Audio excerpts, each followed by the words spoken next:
আসসালামু আলাইকুম বন্ধুরা, আমি একজন তরুণ হাফেজ। ছোটবেলা থেকেই আমার স্বপ্ন ছিল মাহে রমজানে উমরাহ করা। আলহামদুলিল্লাহ, অবশেষে সেই স্বপ্ন পূরণ হতে যাচ্ছে। উমরাহ হতে যাওয়ার আগে আমি আমার মা বাবার কাছে দোয়া নিতে এলাম, কারণ মায়ের দোয়া ছাড়া কোনো সফরই বরকতময় হয় না।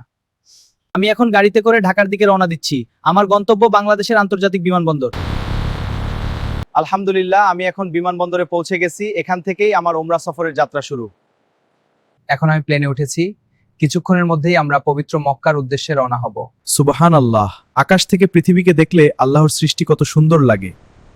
আলহামদুলিল্লাহ, অবশেষে আমি মক্কায় পৌঁছে গেছি। এখন আমি আল্লাহর ঘর দেখতে যাচ্ছি। সুবহান আল্লাহ, এই প্রথমবার আমি কাবা শরীফ দেখলাম। আমার চোখে আনন্দের অশ্রু চলে এসেছে। আমি এখন কাবা শরীফ তাওয়াফ করছি। প্রতিটি দোয়ায় আমি আল্লাহর কাছে ক্ষমা চাইছি। রমজানের ইফতার মসজিদে হারামে করা সত্যিই এক অসাধারণ অনুভূতি। মাগরিবের আজান হয়ে গেছে, এখন আমরা সবাই নামাজ আদায় করব। এই পবিত্র স্থানে ইবাদত করলে মনে এক অন্যরকম শান্তি পাওয়া যায়। এভাবেই ইবাদত আর দোয়ার মধ্যে আমার 15টি দিন কেটে গেল। আজ বিদায়ের দিন। আল্লাহর ঘর ছেড়ে যেতে সত্যিই মনটা ভারী হয়ে যাচ্ছে। আলহামদুলিল্লাহ, আমি আবার আমার প্রিয় বাংলাদেশে ফিরে এসেছি। আল্লাহ যেন আমাদের সবাইকে উমরার তৌফিক দেন, আমিন। ভিডিওটি ভালো লাগলে লাইক দিন, চ্যানেলটি সাবস্ক্রাইব করুন এবং কমেন্টে লিখুন, ইনশাআল্লাহ একদিন আমি উমরা করব।